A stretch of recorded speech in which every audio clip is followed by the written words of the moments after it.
This conference will now be recorded. Updates webinar. Thanks everyone for joining us. I'm going to start by going through just some of the meeting details. So of course the webinar will be recorded. To decrease background noise, I have muted everyone. I will unmute everyone at the end, towards the end of the presentation, when we'll have some Q&A time.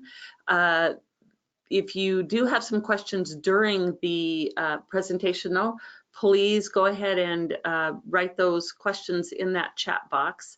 We want you to ask questions as we go, so that if you have questions as we're going through the presentation, you don't lose those questions. So feel free to ask questions about content during the presentation. During the Q&A, when I unmute you all, you can just speak by unmuting your phone or headset yourself and go ahead and speaking. So we are going to talk about some just-in-time reminders for the required statewide assessments and national assessments. We're going to go over some key dates for assessment-related activities today. We will share some professional development and training opportunities that you may be interested in. And towards the end, then we're going to have an open forum and a Q&A time. We would really encourage everyone to ask questions. Also, if you have found something that works good for you that's assessment related or having trouble with something, please let us know so we can share that with other colleagues. So here's our schedule for the remaining MontCAS update webinars for this administration year. Next month, we'll be presenting the webinar on the 18th, also a Wednesday. You can find the link to our webinar here in the schedule on this, it'll be on this recorded webinar. You can also find it on our statewide homepage there, the homepage for our statewide testing pages on the OPI website under the quick links, and you'll find the quick links on the right side of this page.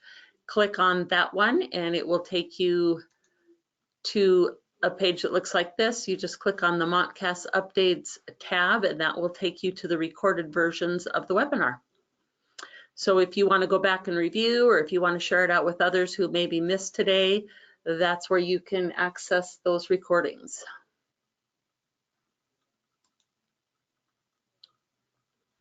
The order we're going to present today, we're going to talk about some of our MontCAS updates. We'll touch on some participation and accessibility. We'll also talk a little bit about test security. We're going to follow that with the professional development and training opportunities. Then we'll jump into our different assessments. We'll talk about Access for ELS, that window's coming up quickly, the ACT, the Montana Science Assessment, and the alternate Montana Science Assessment, the MSAA, Smarter Balanced Assessments, the NAEP National Assessment. Then we'll touch base on interim assessment, some opportunities there. We'll talk a minute about formative assessments, and then we'll open it up to questions and answers and ideas. Any questions about what we'll be covering today?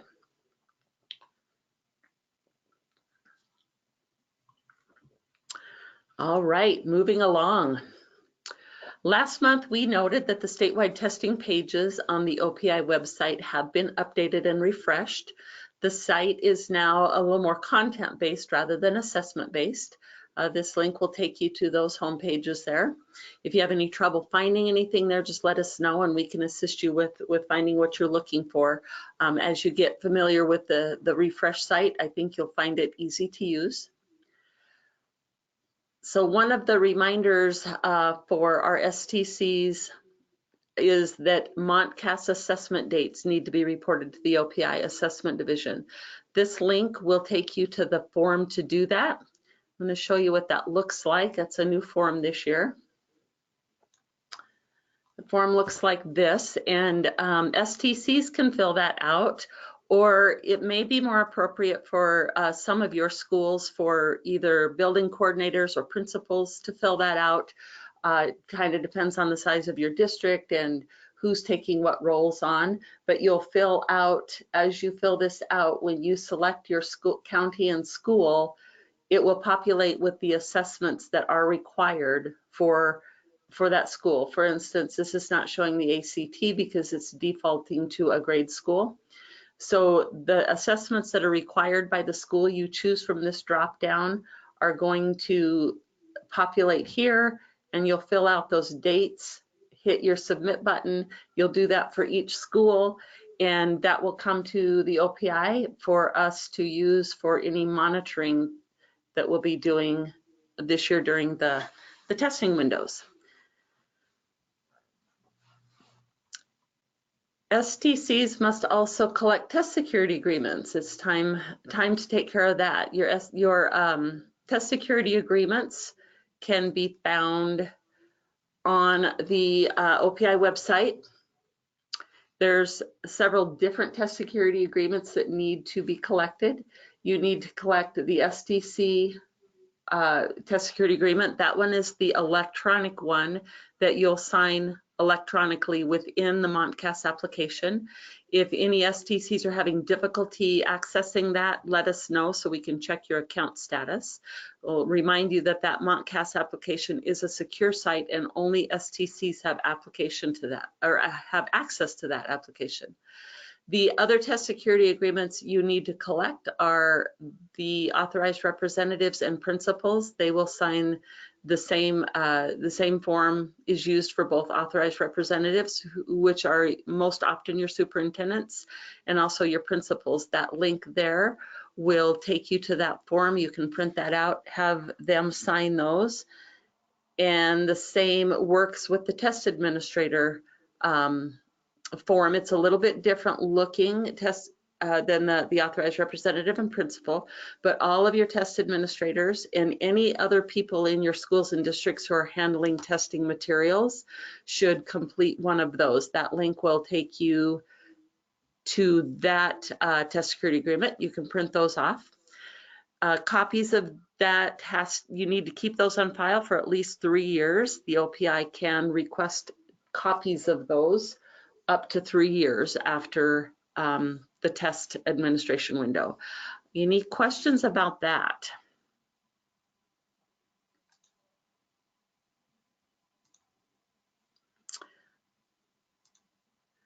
And another action that SDCs need to get completed is to create your testing plans. And this is one of our newer tasks for this year. You can find a checklist for creating these 4 plans on the OPI website, but these are also links to those testing plans. So there's a test security plan, a test training plan, a testing accessibility plan, and a test administration plan. Copies of these plans can also be requested by the OPI for 3 years, so you'll want to keep those on file as well. Something I'd like to point out is that these links are going to take you to checklists that assist in creating those plans. So simply printing the checklist and checking the boxes is not evidence of having plans for collection purposes. So the checklist is intended as a way to assist you in creating your plan. Those plans could be in outline format, it can be in a paragraph format, it's whatever works for your school and district, but just checking the boxes and signing the form is not not evidence of your having that plan. Any questions about those plans?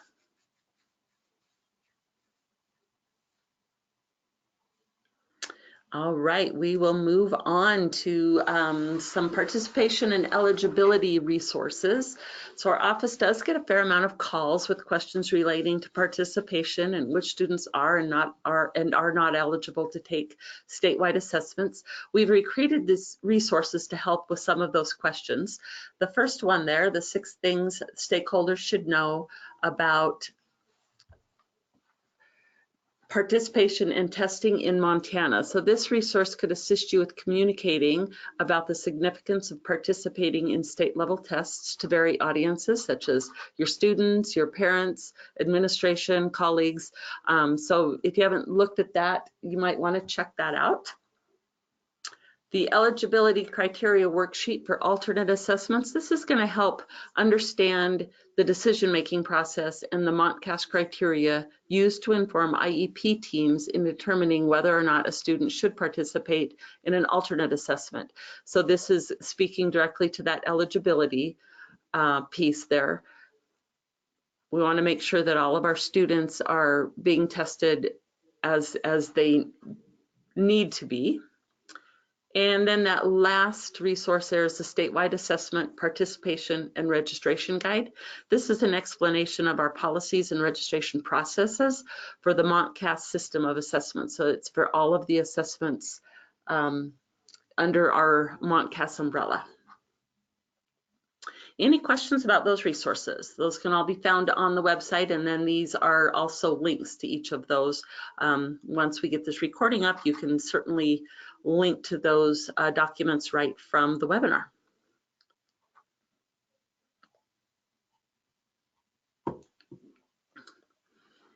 Professional development and training opportunities. We want to encourage folks to attend the webinar and ask questions, so that's our first bullet point here. This goes to that page that I showed you earlier in the webinar.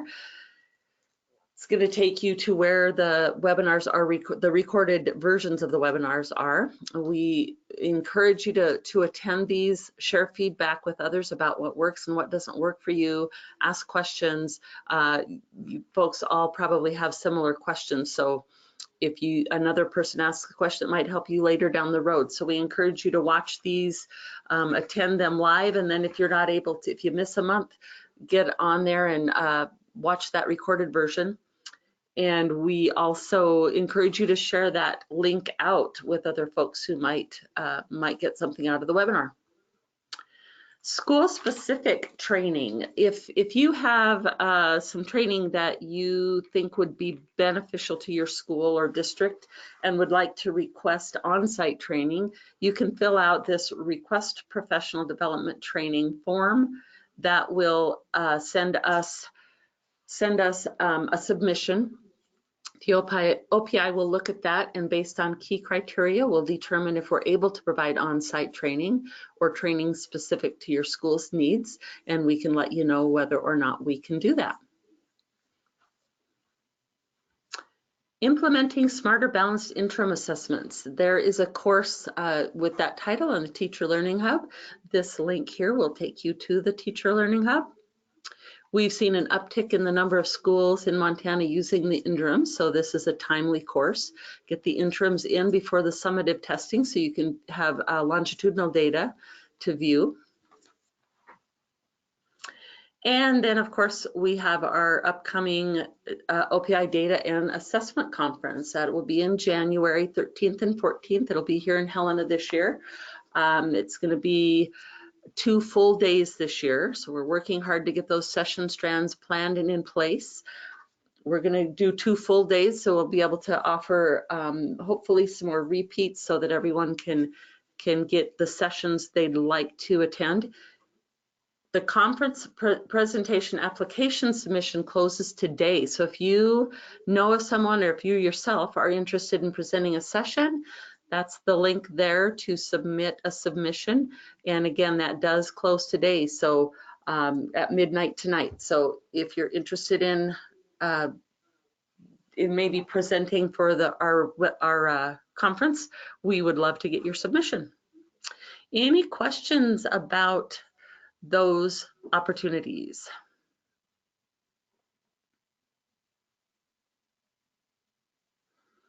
Okay, we are going to jump into our assessments then. So the first assessment we're going to talk about is our Access for ELs.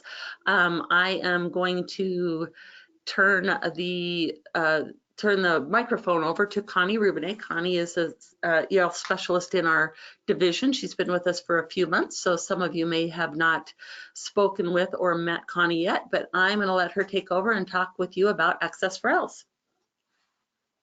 Well, thank you, Marcy, and thank you everybody for attending our webinar today. Good news is the testing window for our Access for ELs opens in just a couple of weeks. December 4th is the official starting date. The window closes January 29th, but you want to make sure to allow enough time to administer this test. For example, you'll be testing 4 domains. The listening domain can take up to 40 minutes, reading around 35 minutes, speaking can take up to 30 minutes, and writing can take up to 65. Just wanted you to be aware of the testing times for our students. Test administrators are required to be certified annually and would like you to do that by November 30th. The initial certification training can take up to 3 hours depending on the grade clusters that you'll be administering. The training modules can be found on the WIDA Secure portal. Your account homepage has icons for the training courses. Most of you will be administering the WIDA Access online. When you click on the tile, you'll be taken to the training course, which will guide you. At the end of the training course, you will take quizzes that you need to pass with an 80%. And no worries, you can take them more than once. The training is amazing. Make sure that you review the before testing section in the Montana Access for ELL's checklist.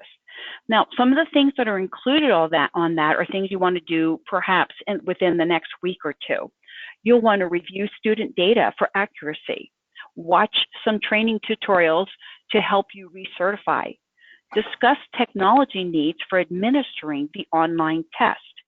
You also need to assign accommodations in the WIDA AMS for students with an IEP or a 504 plan.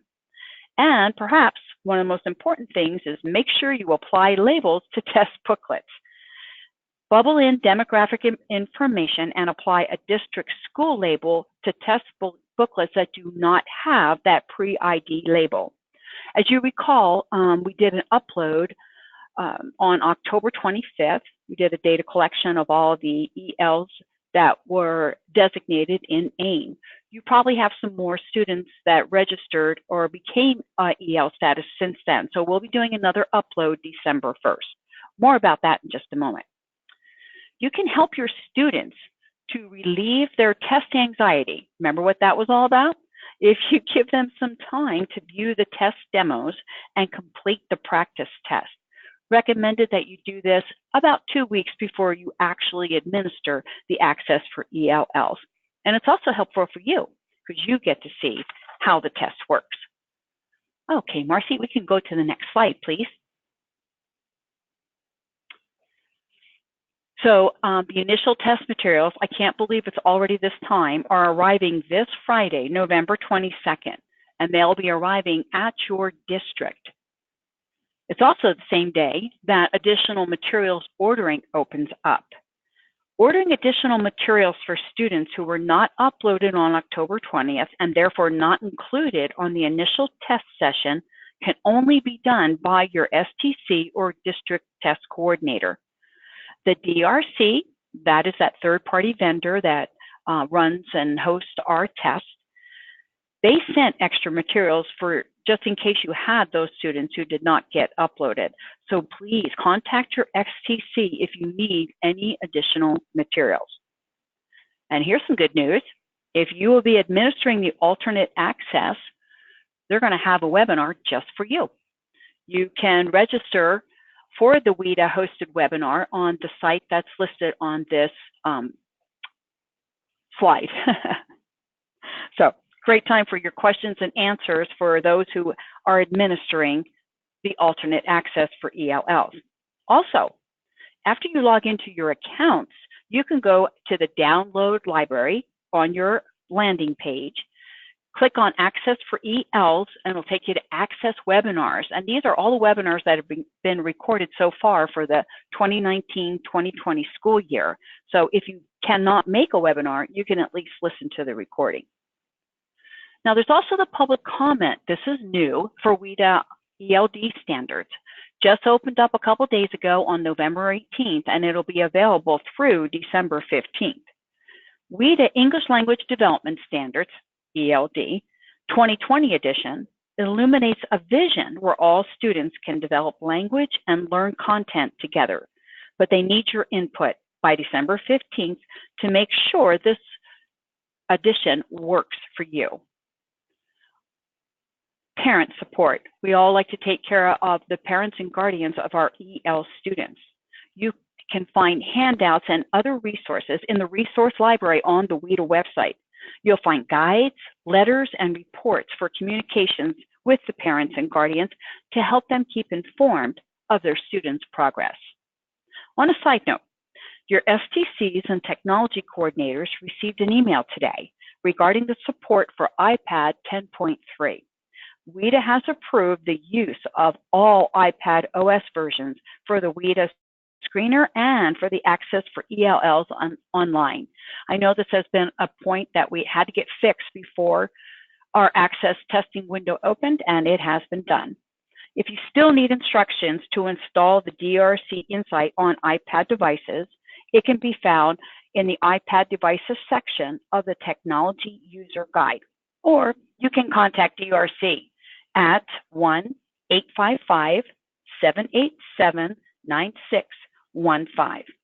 And last but not least, please continue to screen all your new students who are potential English learners. Thanks, Marcy.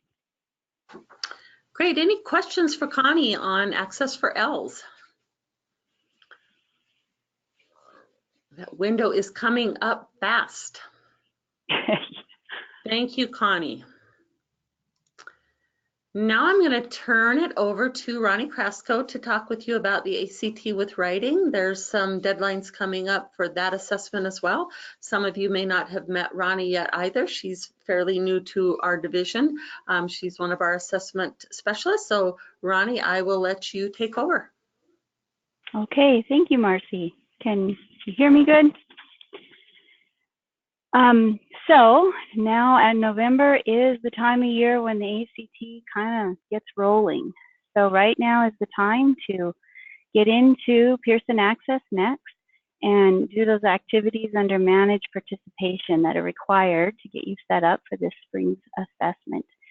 We have a bit of a change because the STCs were all entered into teams this year. That information was sent to ACT, but we are, instead of letting us know and having us set up the test coordinator accounts, moving forward, we're going to have the STCs making that step in PA Next.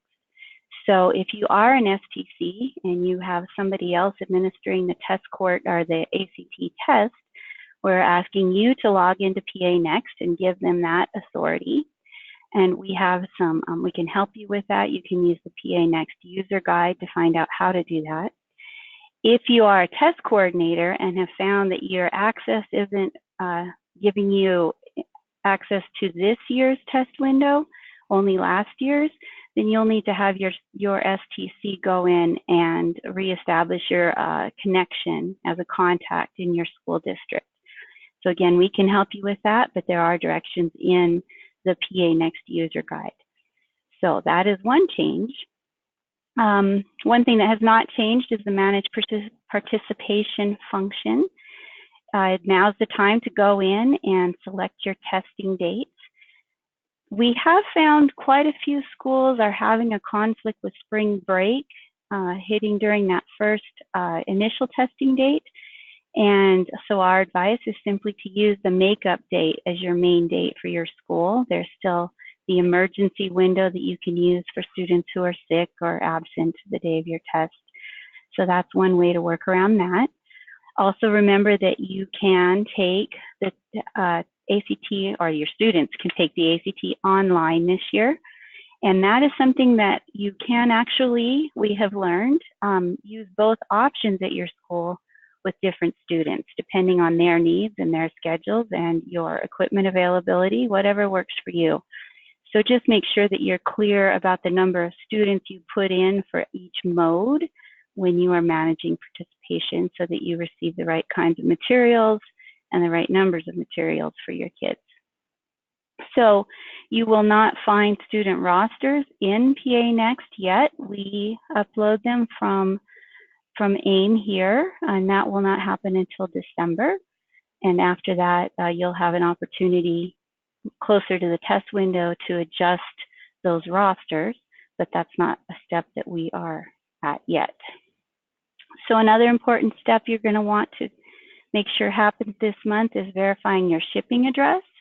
Those were carried over from the previous year, so that's not something you have to worry about unless there was some kind of problem, or you are a new school that has opened up or have some kind of change, but that is something to check. If you do need to change that, there is an official address change request that needs to go directly to ACT because that's part of the test security process.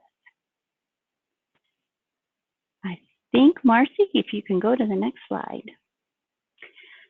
So a huge, huge activity that's taking place in November is the setting up accommodations or requesting accommodations for those students that need them. Yesterday, ACT hosted a webinar that was very informative. I really learned a lot listening to it, and that is recorded. There's a link on the site, on the ACT site, that you can access and listen to that yourself. But some of the highlights I wanted to mention here as well. One thing ACT reminded us is that the TAA user guide, I'm sorry, I must have made a mistake in my slide notes there, but it's the user guide was updated in spring of 2019. And so there might be some changes. If you have used it there before, there might be some minor changes in there. It sounded like nothing significant, but just to let you know. ACT also reiterated to us that it's really important to confirm that you have access to the TAA system now. It can take 5 to 7 days to get access. And so if you wait until the closing of the accommodations request window in February, you might run into some problems getting access in time to make your request. So it is really important to check and make sure that that access, even if you're not ready to request your accommodations, make sure that you have access at this point and request it if you don't. The other thing that they let us know is that even if you aren't planning to test your accommodated students until one of the other testing windows, to make sure and mark the March 24th testing date, just to make sure that you get everything you need on time, so they're at your school and ready and waiting for when you're ready to use them for your students. The other thing, the last thing that they pointed out was that there are practice tests, and in addition to the ones that are available online in a few different places, you can directly request from ACT practice tests in some of our alternate formats. So if you need large print practice, Braille, or the digital version with pre-recorded audio, they can send those to you in time if you request them in time for your students to practice before they actually take the test. I think the next slide, Marcy. So I mentioned the webinar that was held yesterday. You can see there's the link for that recording. The next two webinars are more general, just about test administration. And so I would encourage you to check out one of those.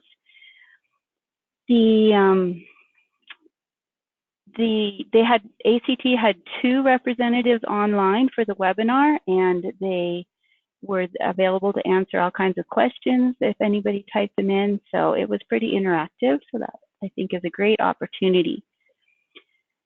Final thing we want to talk about is the pre-ACT. So that is free this year to all 10th grade students in accredited schools in Montana. And although we don't manage it through our office here, it's not required. It is available through the same link. The Montana ACT website link has all the information for it. The test window is March 9th to April 17th.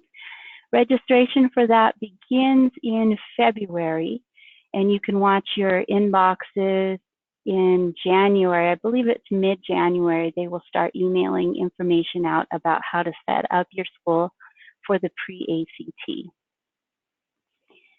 And last but not least, just mentioning again, I went into these a bit more last month, but reminding you all that there are some good resources for preparing for the ACT. EdReady Montana is ready to help any school that would like them to. They have some great stories of schools they have helped in the past, success stories. And then also the ACT Academy is included with our ACT administration online, and so you can sign up for that if you choose. And I think, Marcy, I have hit all of my talking points there. Are there any questions about ACT?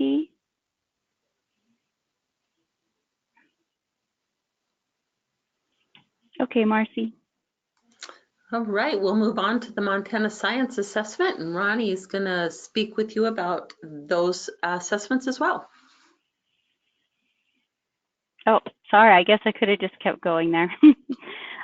So the Montana Science Assessments and the alternate Montana Science Assessment are under development.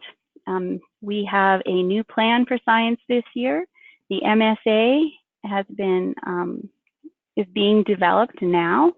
That will be given to students in grades 5 and 8. You'll recall last year the CRT was given to 4th grade students. So there's a change in the testing grade there, which really aligns more with the standards, with the grade bands, that the way they are addressed in the standards.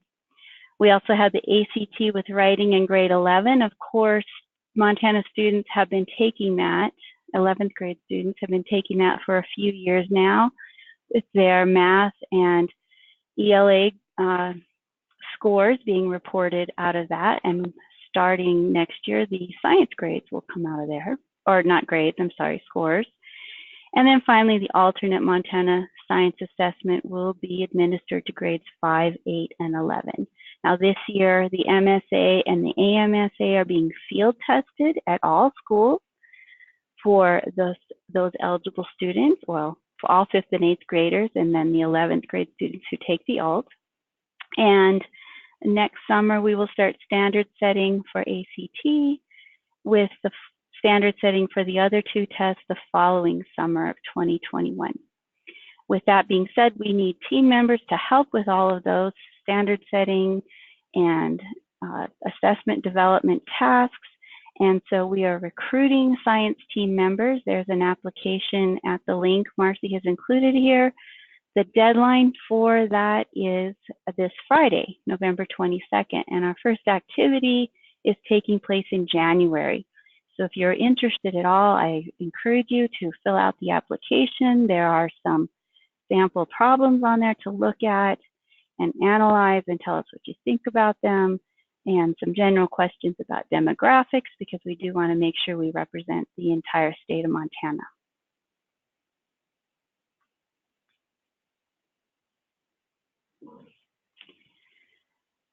So, and I probably covered some of this already. As I mentioned, the MSA and the AMSA are being field tested, and something that's important to understand and make sure all students and all schools know is that participation is being used for accountability. So although a field test doesn't generate reliable scores, it doesn't necessarily give us the kind of information we would expect from an operational test.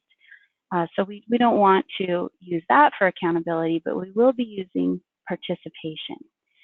So we have submitted a waiver with the Department of Education to make sure that that all is handled appropriately, and that seems to be on track. And finally, we will have practice tests available. The scheduled date is December 2nd for those to be added to the AIR portal in the same area where you find the practice tests for ELA and math.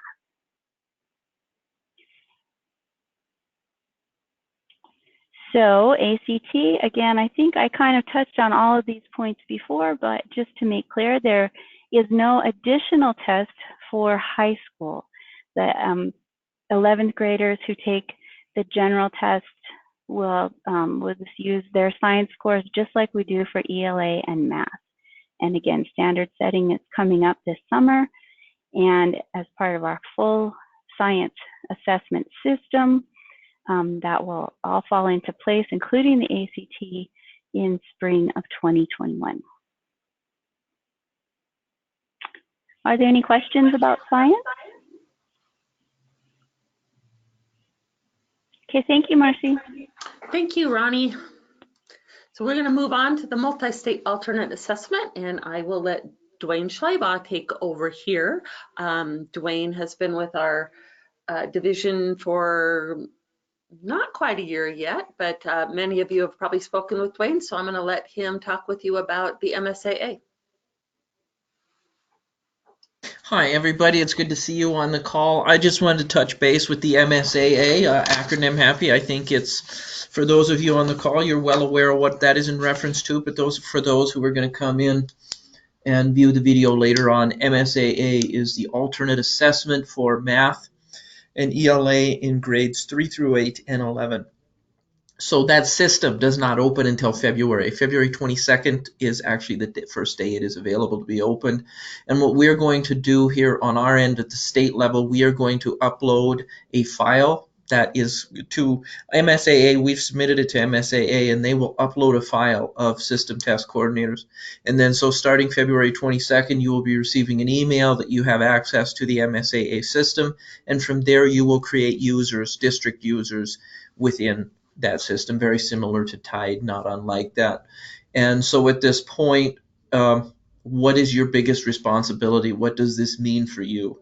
So what it means for you is just make sure that from now until probably Christmas, that your kiddos who have IEPs, that their electronic IEP is checked and locked in Infinite Campus or Power School, depending upon what your district uses. So if you know, if you're the STC, usually whoever the people are, the various people in different districts, whoever is assigned that role, but make sure that whoever's uploading those IEPs, make sure that they are checked and locked, because when we make that first upload in January, that system upload, that is the only way that is what catches those students to put them into the MSAA portal.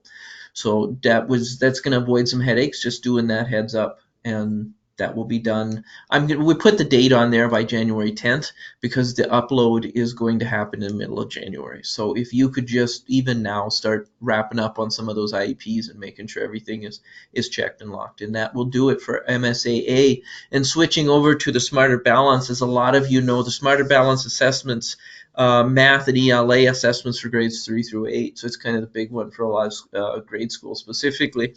And you have, at this point, biggest news is review your Tide users, your system test coordinators. A lot of you guys just create user roles as you need within your district and school. Just keep in mind, if many of you are using interims, we've had a lot of talk about interims here. I've had a lot of discussions here from the field in the last few days. It's pretty exciting that we're getting as much action on interims this year as we are. It's very exciting news. That being said, if you're a system test coordinator and you have somebody who wants to implement interims, you have to create them as a TE account. TE as in test educator. You give them a TA role, they will not be able to have access to the interim. And then also create rosters for them. When you create rosters for them, that's what allows them to go in and see their students and create the interim assessments accordingly. One new improvement as of November, 14th, I want to say 18th, but I think it was the 14th. We used to have, Digital Library used to have a separate login outside of the AIR portal. Great news is it is the same login as the regular AIR portal. You can see Marcy bringing it up there on the screen, and you just click on the Digital Library there where she has the mouse. You click on that, it's going to ask you to log in, and you just use the same credentials that you would if you were in Tide or any of those other tools. So that is a new and improved version of the Digital Library, and it's free to access for all educators. So those are kind of the two big things. Smarter Balance, just make sure you have user access roles for teachers and TE roles for anybody who wants to see those administer interims, and that would be it. I'm going to turn it over to Chantel. Right, Chantel's going to talk to us about NAEP. So Chantel is the NAEP state coordinator here at the assessment division. Chantel, we'll let you take it away. I am going to make you the presenter so that you can take over there.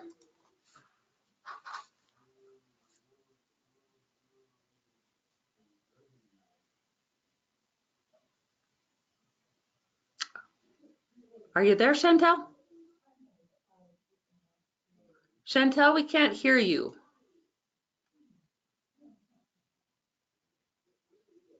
Can you hear me now? There you are. All right, me and volume, we have an issue. All right, good afternoon, everyone. I just wanted to take a minute to show you, we just finished with our NAEP results. They were actually released on October 30th. And I just wanted to walk through with you what the results look like for us and for our nation. Just to give you a little background information, the NAEP assessment is assessed, it's a 6-week assessment that begins in January and it ends in March. There's about 300,000 fourth graders across the nation and almost the same, just a little under at 290,600 eighth graders. And these results are available for the nation. NAEP is the only nationwide assessment that we can compare state to state. So we have results for 50 states, for the District of Columbia, and for the Department of Defense schools. There also is involved 27 TUDA districts, they call them. We have none of those in Montana. You have to have a population in a city of 250,000 or more, and we don't meet that quota here in Montana. And then our average scale score is between 0 and 500, and we have different achievement levels of below basic, basic, proficient, and advanced. So here's our quick glance of our Montana results. Taking a look here, we have 4th grade mathematics and 4th grade reading. We had no change in 4th grade mathematics and no change in 4th grade reading. They kind of stood their ground and held their own. 8th grade for mathematics, we lost 2 points, and 8th grade reading, we went down by 3 points. And just some of the highlights for the NAEP results. We have been above the nation's average, but unfortunately, we are closing the gap the wrong way. We're trending downward. And with this last administration of NAEP, we realized that some of our higher performers are improving and some of our lower performers are declining. So I'm going to take a look real quickly at some of our national results. Here, taking a look and showing that same thing, that our scores are decreasing for lower performance students, and that's across the nation. Again, here's 4th grade mathematics, and across the nation, 4th graders went up a point in mathematics, and in reading, they went down a point. For 8th graders, they went down a point in mathematics, and 8th grade reading went down 3 points. So we're starting to see a decline in some of those NAEP results across the nation as well in this last administration. But our bigger concern is that decrease in our lower performing students. And here's just a quick overview of the percentiles showing you that we have the 10th, 25th, 50th, 75th, and 90th percentiles. And again, same breakdown, 4th grade math, 4th grade reading, 8th grade math, and 8th grade reading. And you can see that we have, again, like we had said, we have some decrease in our lower performing students, and you'll see increases in our higher or upper achieving students. So that's kind of a concern for us in the NAEP world right now. If you didn't get an opportunity to see the results or you'd like information, they actually had a NAEP Day presentation back on October 30th. And there was a presentation and all the results. If you have further questions, you can go to the link there. And does anyone have any questions for me for the NAEP 19 results? All right. Thank you, Marcy. Thank you, Chantel.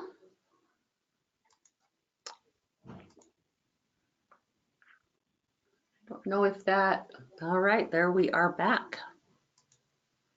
So I am going to turn this over to Dwayne again and let Dwayne visit with you a little bit about the interim assessments. He's got a neat resource to share with you that's probably new to most, if not all of you. Dwayne? Yes, as you turn that over, I will wait for a minute and see which computer screen you're going to get. Are you not seeing the? Are you guys, well, are you guys seeing in my computer screen on this component here? No, hold on one moment.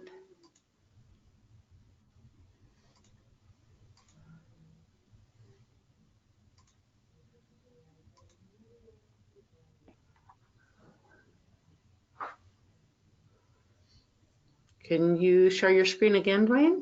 Are you? Yeah, I've got the screen up at this point.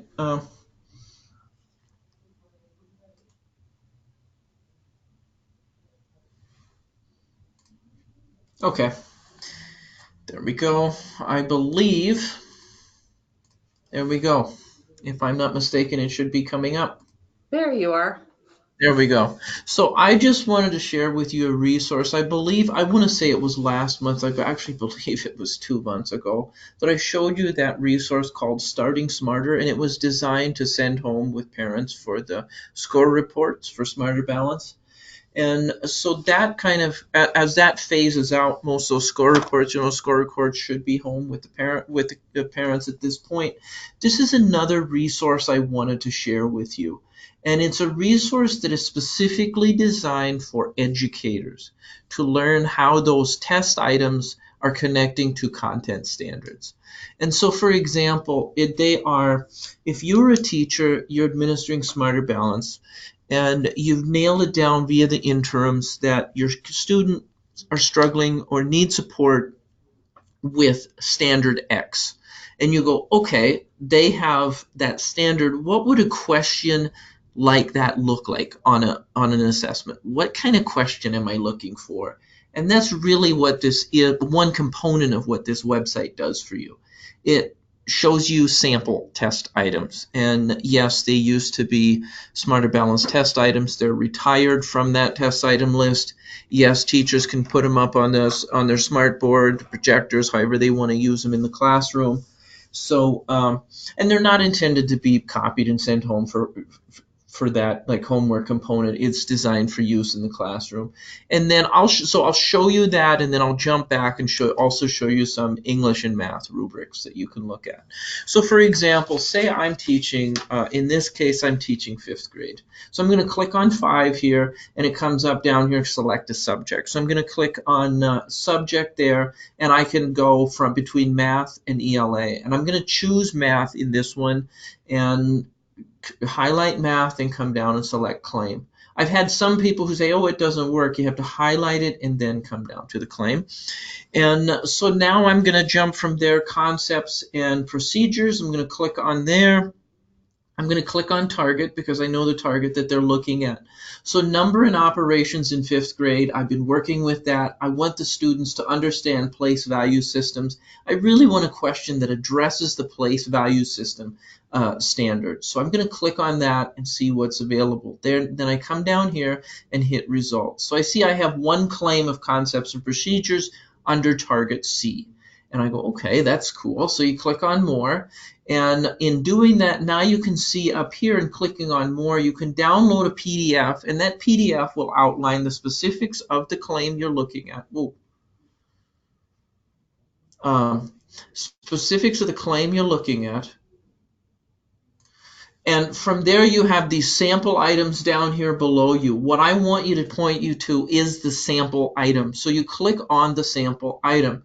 As soon as you click on that sample item, it comes up. What comes up is browse items here, and it shows you where you had gone through.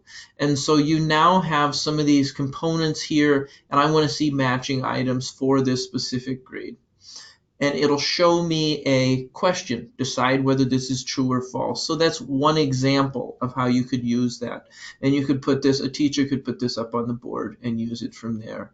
And believe it or not, at this point, I had a question from somebody in the field about a week ago, and they said, where's the answer key to these guys? And it was funny because I reached out to Smarter Balance and I said, where is the answer key? Because I looked for it. I couldn't find it. So the answer key is forthcoming. This is such a new resource. The answer key is forthcoming in just a couple of weeks. So at this point, you do have these questions. And when a lot of these other level questions like this, a lot of you guys, you can look at it, you can figure it out as a class as you go along. So that's kind of one of those really cool resources. And going back, that's one component of this Content Explorer. And going back, you want to see rubrics. You want to, so say you're an ELA teacher now, and you want to know if the rubrics you are using to assess student writing is in alignment with the rubrics that are standard-based assessments. So what you can do is, or maybe, for example, you want to start using new rubrics. You can pull some of these rubrics and use them.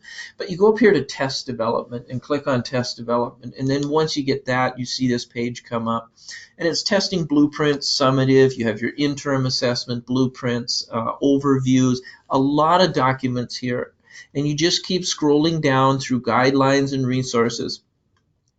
And you get down here to where you see specifically, here you see it, ELA rubrics, and here you see math rubrics. And so what you can do from here is you can download your specific rubric. You can do full write narrative rubrics, opinion, different styles and types of writing rubrics here, and look at all of that. You can download those, use those for your own classroom purposes in assessing as well if you want to. So that is what this website, I wanted to show you this website and what it really is, because it's been pretty exciting in how it's rolled out. I encourage all of you, if you haven't used it yet, go to it, take a peek at it. It's really cool. And then if you have anybody in the district who wants more resources, go ahead and have them take a peek at it. This is the home page. The address is Content Explorer, as is seen up here. contentexplorer.smarterbalanced.org. So again, it's contentexplorer.smarterbalanced.org.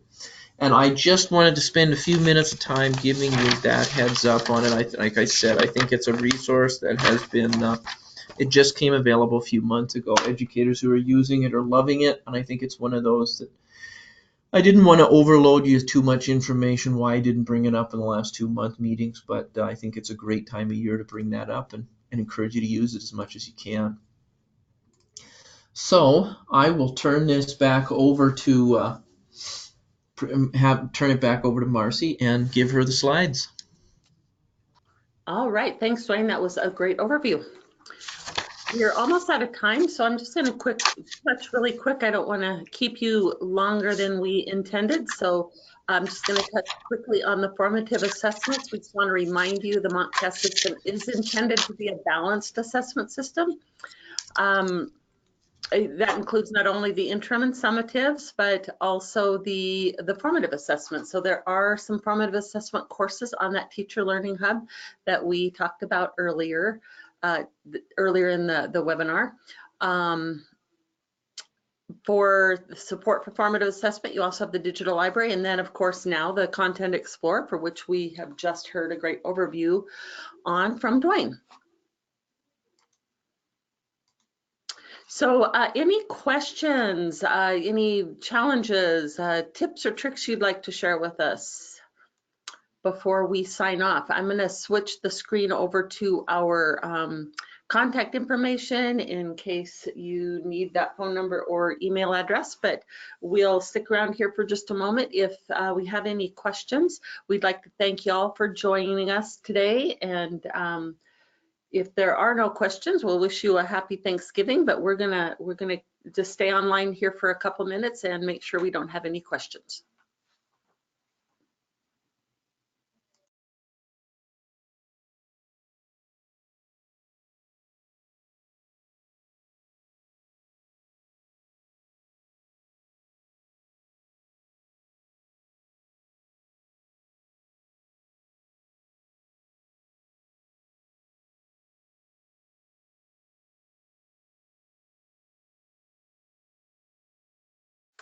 Looks like we do not have any questions, so we are going to go ahead and stop the recording and encourage you all to join us next month at same link, and that will be on December 18th. That's also a Wednesday. That'll be the third Wednesday of the month.